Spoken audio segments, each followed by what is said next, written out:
True life is not fellowship, it's discipleship, it's not living, it's life, it's not religion, it's kingdom.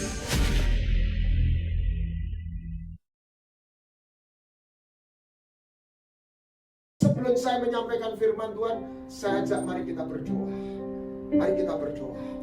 Bapa, kami datang kepadamu dan kami minta kiranya Roh Kudus Engkau menaungi kami. Engkau tidak dibatasi oleh ruang dan waktu. Engkau boleh mampu hadir menjamah pikiran dan roh kami, sehingga kami boleh mengalami kehadiran-Mu. Kami boleh menyaksikan cinta-Mu yang ajaib. Kami boleh mengalami kesembuhan ketika firman disampaikan, ketika perjamuan kudus kami nikmati, kami terima dengan iman. Yang sakit sembuh, yang lemah dikuatkan, yang susah, yang menjerit kepadamu. Biarlah pagi hari ini mereka boleh mengalami kehadiran-Mu. Mereka boleh mengalami kesembuhan daripadamu. Mereka boleh mengalami Engkau menyapa mereka semua. Kami tahu Engkau bukan Tuhan yang nun jauh di sana. Engkau Tuhan yang peduli. Bahkan Engkau Tuhan yang jatuh cinta kepada umat-Mu. Kiranya Engkau sendiri berbicara melalui bejana tanah liat ini, tetapi kiranya Engkau sendiri berkarya dan Engkau sendiri yang dimuliakan. Di dalam nama Yesus Kristus kami berdoa. Amin. Umat Tuhan yang dikasihi Tuhan, izinkan saya mengajak kita melihat dalam satu perspektif yang berbeda. Di dalam saya merenungkan, saya belajar Alkitab, apa yang disebut Alkitab, firman Tuhan tertulis. Saya menemukan, saya menyimpulkan, what is the Bible? Bible is not merely a religion book. Alkitab bukan sekedar semata-mata sebuah buku agama. Bukan sekedar sebuah buku tentang peraturan moral. Tetapi sebuah kisah cinta yang abadi dan yang menyentuh hati saya yang terdalam. Setiap orang dalam agama dan kepercayaan mereka menyembah dalam konsep apa yang mereka percaya sebagai Allah. Tetapi saya temukan Tuhan Elohim, Allah Yahweh yang kita sembah, itu Tuhan yang berbeda. Saya tidak katakan soal kuasa dulu. Saya bicara tentang keberadaannya. Apa yang beda? Perbedaan ini yang membuat peristiwa Paskah ini terjadi. Dia Tuhan yang bukan hanya penuh rahmat. Dia Tuhan yang penuh cinta.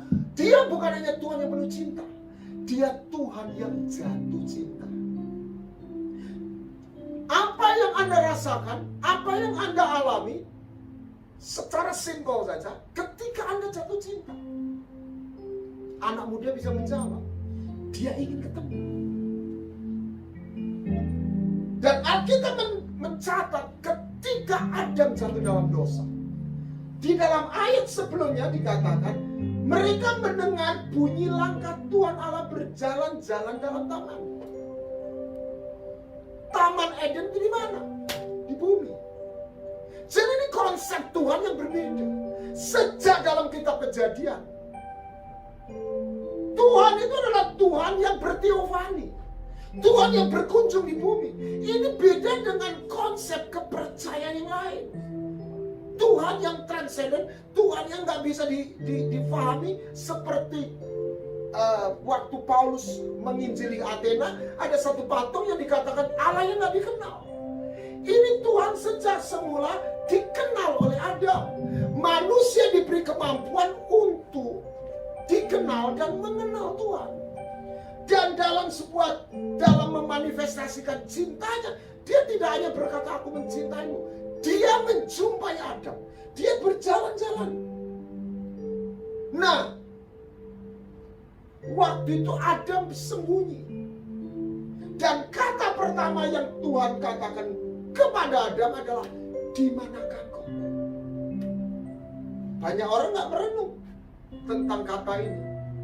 Kan Tuhan tuh maha tahu, pasti tahulah Adam di mana secara lokasi.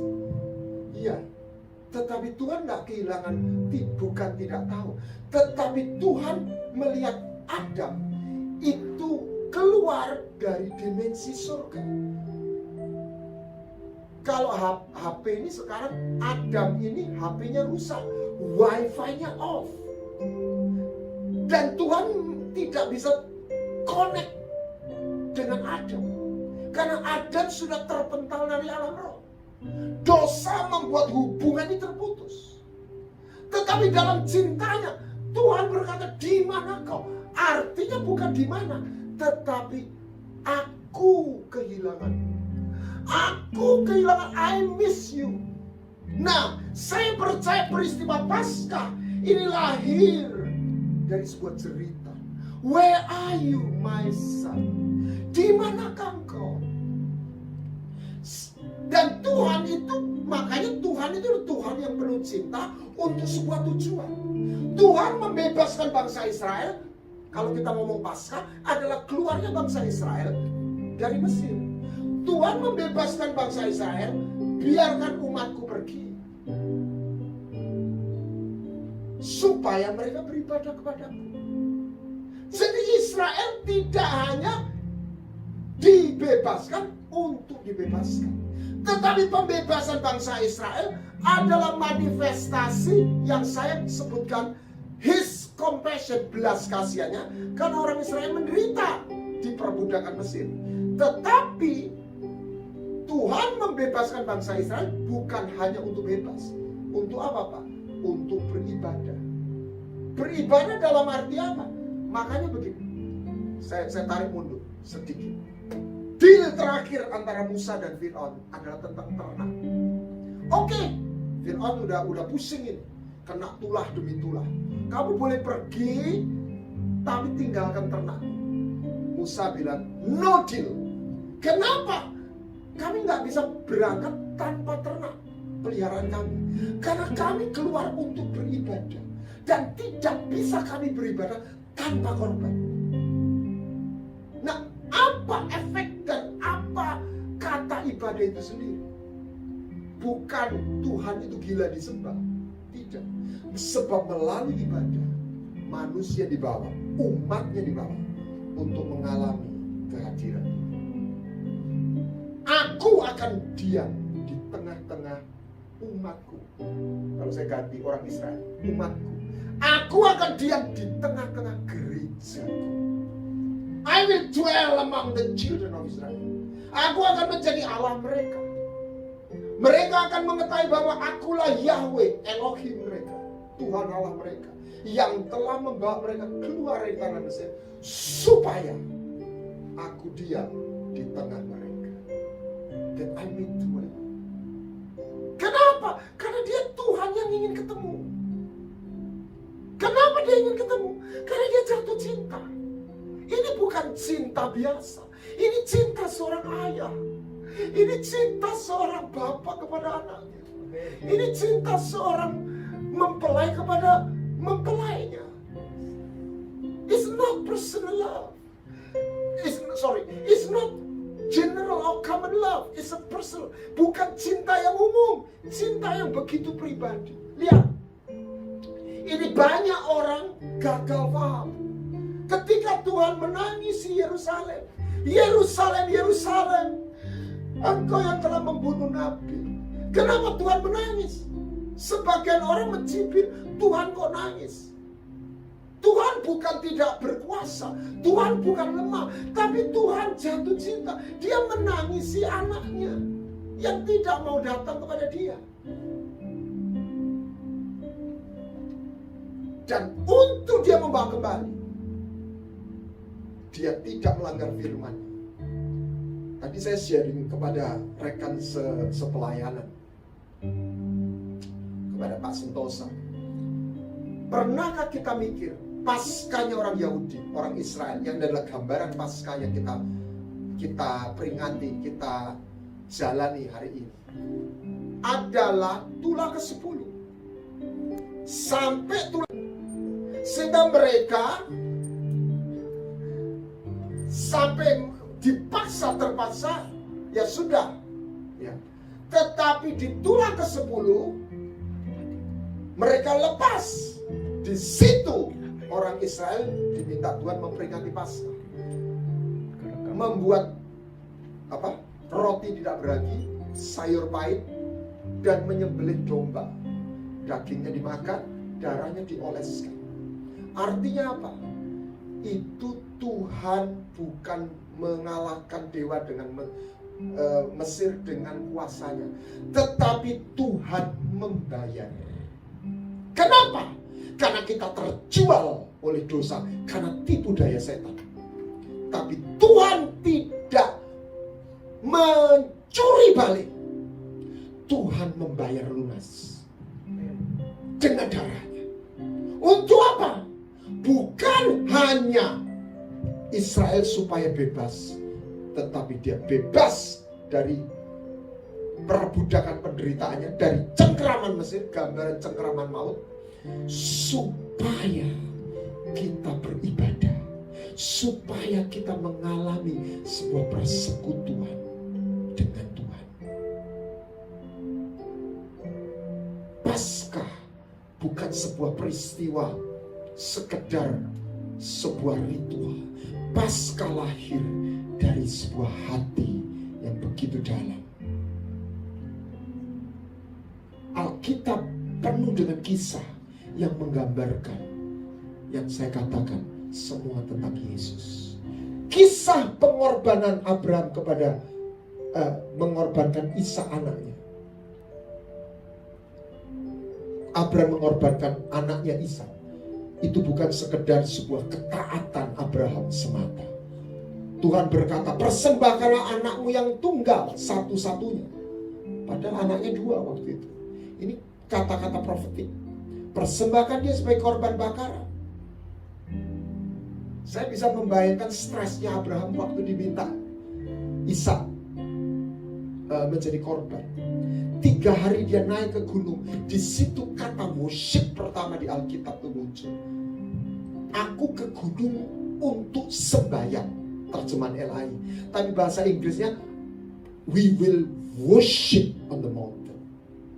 Nah, Ishak tahu sebagai anak Abraham, bagaimana kita menyembah kalau nggak ada korban. Mereka naik ke gunung 3 hari, gambaran Yesus mati 3 hari. Ishak hanya kayu bakar dan api. Dia tanya korbannya di mana? Dead.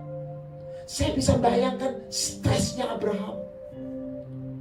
Dan dia mau menghindar atau mau kasih kata penghiburan, tetapi tidak sadar dia bernubuat. Nanti Tuhan menyediakan korbannya. Jehovah Jireh. Sampai di atas gunung Moria. Disiapkan mezbahnya. Ishak kembali tanya, di mana Bapak korbannya? Saya bisa bayangkan dalam imajinasi saya, Abraham nangis dipeluk Ishak. Dan Abraham berkata, kamulah korbannya nak. Dan saya melihat sebuah keajaiban. Kenapa? Apa itu Pak? Ishak gak berontak, Ishak gak lari. Ishak menyerahkan diri. Saya bisa bayangkan mereka bertangis-tangisan. Dan Ishak diikat, dibaringkan. Dan Abraham berkata, Tuhan, aku serahkan anakku. Sesuai dengan perintahmu, aku taat. Dan waktu Abraham hendak menghujamkan pisaunya ke jantung Ishak, ada tangan malaikat, adalah Tuhan sendiri. Stop. Aduh, terima kasih Tuhan, terima kasih. Mereka berpelukan, Ishak dan Abraham dilepas. Terima kasih tuh, Abraham. Ini imajinasi saya. Abraham, aduh terima kasih Abraham. Tuhan mau ngomong tuh, Abraham udah saking senengnya Ishak nggak jadi mati istilahnya. Tapi sudah tenang, reda. Ini nggak ada di Alkitab. Ini imajinasi saya. Abraham, ya Tuhan. Ini sudah baik-baik, hamba mendengar. Abraham, aku tidak benar-benar ingin kamu mengorbankan anakmu. Ya Tuhan, aku tahu, terima kasih. Bukan itu, Bram. Engkau kan sahabatku. Aku ingin engkau bisa merasakan sakit sakitnya penderitaan seorang ayah yang mengorbankan anaknya. Itu aku, Bram. Itu aku, Bram. Saya nggak tahu, saya nggak hafal kalau Abraham sampai ke Yesus itu berapa tahun, 2000 tahun atau 2500 tahun. Katakan 2500 tahun. 2500 tahun atau 2000, kalau Musa 1500 tahun. Saatnya tiba. Melalui Nabi Yesaya Tuhan tidak berkata, tolong ditayang dia, seorang anak telah lahir buat kita.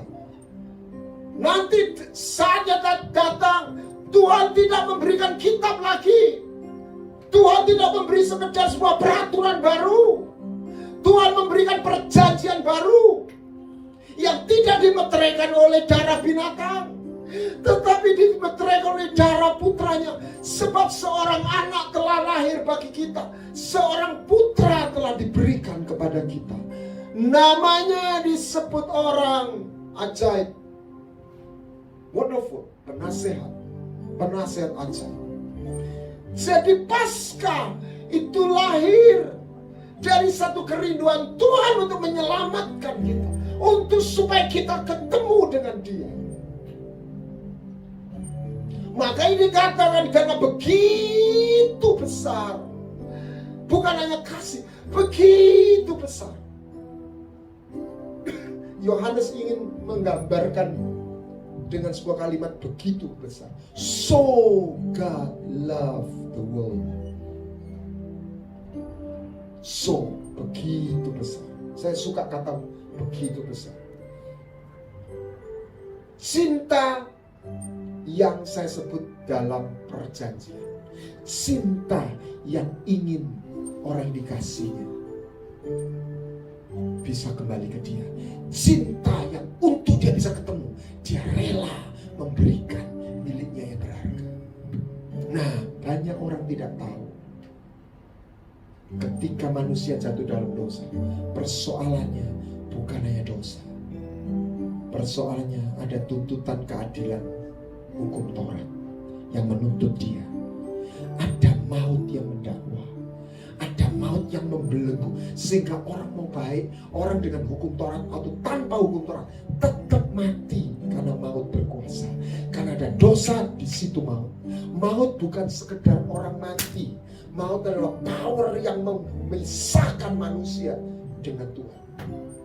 Hidup pun terpisah, mati apalagi dia akan turun ke dunia orang mati. Dan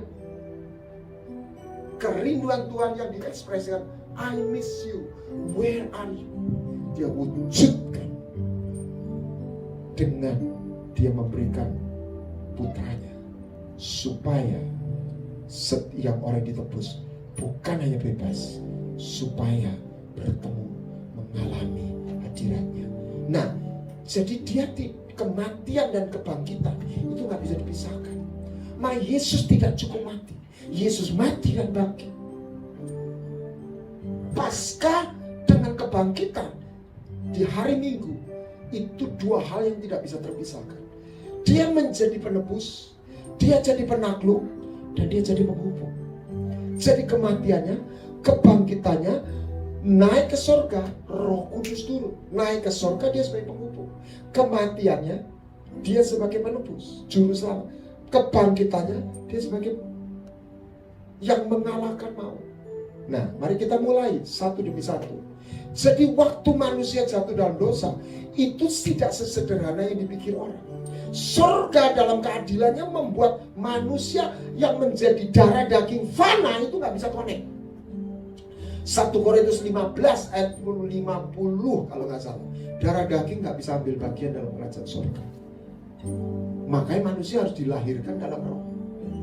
Nah, surga punya kekudusan, punya keadilan, kebenaran. Makanya tuntutan hukum Taurat harus dikenapi. Taurat tidak dibatalkan, Taurat digenapi. Tuntutan dosa harus dikenapi. Dia mendamaikan, kematiannya mendamaikan, membatalkan, menggenapi hukum Taurat, tuntutan hukum Taurat, mematahkan tuntutan maut. Dua ini. Mengapa pengamanan dosa itu harus dengan darah? Karena upah dosa itu maut. Upah dosa itu maut. Maut itu nyawa. Makanya setelah Paskah Tuhan berkata, setiap yang sulung punyaku. Binatang bersih dipersembahkan, binatang tidak bersih, keledai, binatang haram ditebus dengan domba. Manusia kotor, manusia berdosa harus ditebus.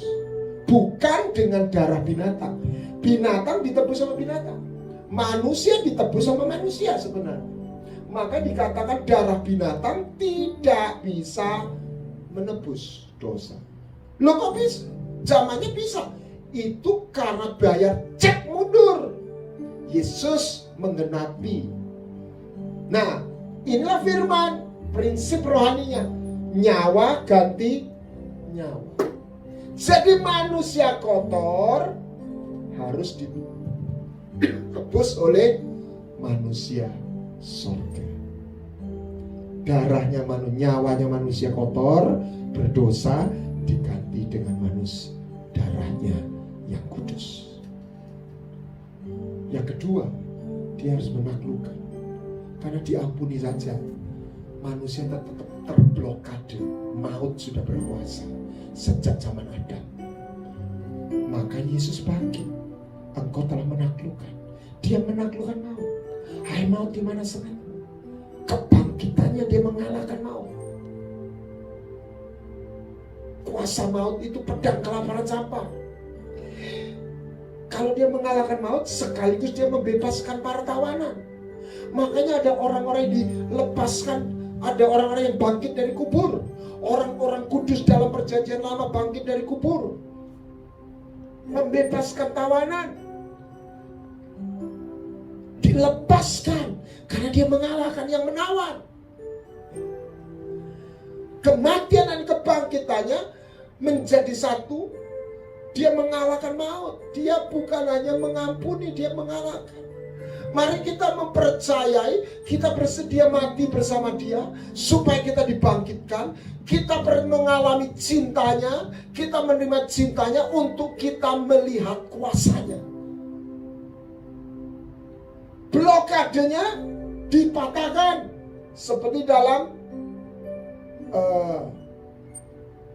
Efesus pasal 2, Matius. Jadi dinaungi oleh maut, tetapi pintunya juga pintu surga yang tertutup dibuka. Mazmur 24. Terbukalah hai pintu gerbang. Dia menjadi imam besar. Dia menjadi penghubung yang menghubungkan surga dengan bumi. Sehingga Anda dan saya bukan hanya beragama Kristen. Kita menjadi orang-orang yang boleh masuk seperti Mazmur 91.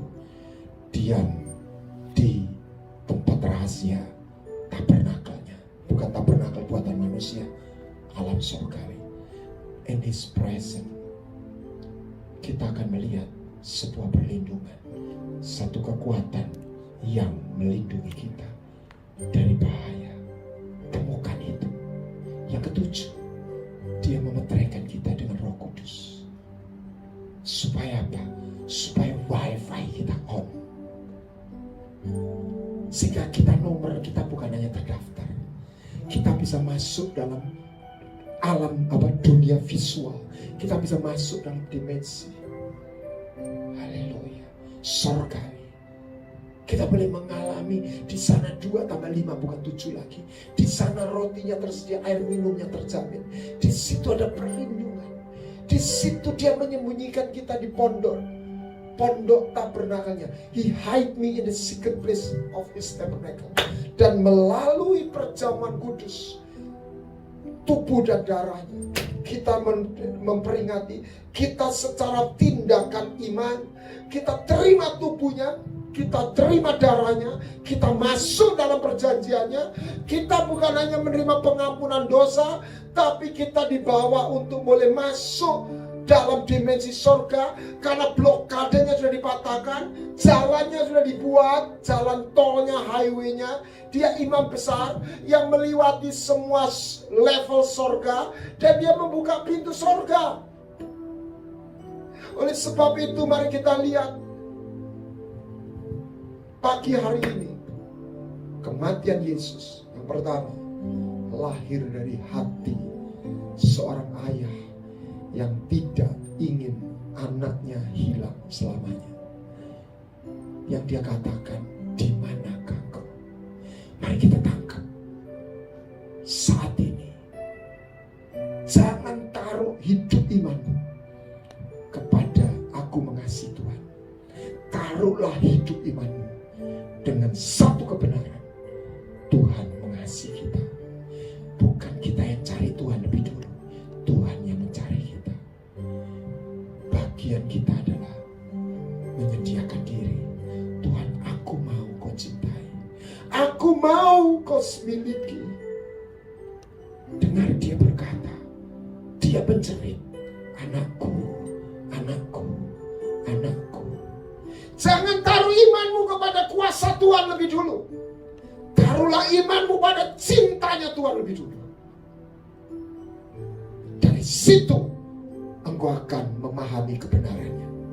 Di situ engkau akan melihat kuasanya.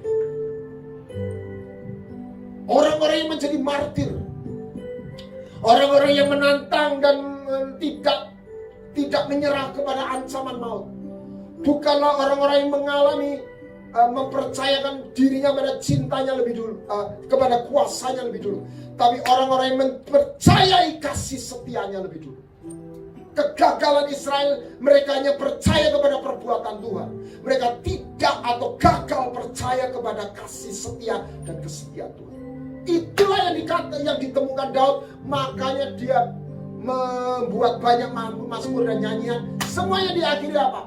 Sebab Tuhan itu baik, bahwasanya untuk selama-lamanya kasih setianya. Di situ kita mempercayakan apa yang kita lihat.